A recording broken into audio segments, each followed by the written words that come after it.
Aquazer. Karadımın aşağı okay. Kozeme gulleme diyeceğim. Gulleme duruyor diye kara. Gulleme onda sen.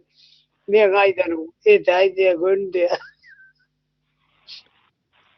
Sonra o da var. Değişik olsun. Var. Neyden uğruna değişmeli. Aquazer ne mi diyse bol ya dedim ma men razı şu o razı olsun mu olmasın. Dost. Mağa sebelah. Koyma mağa da Wala diyece kolup tunda sana. mağa. Mga sabak tula yang diyece kolup tunda sana. Yani daha haklı bakılacak. Haklı gülücelim o öyle.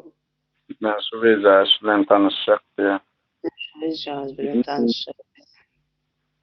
Arada sahi yayınlar ben herhalde aklını yitiren adamlar hele türlü toplanıp da gideyim.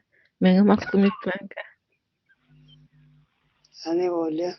Kendini iyi bak. Hadi Allah'a emanetsin sağ ol. Sen olmanı hiç gidiyorsun benden. Babam alırsın hani.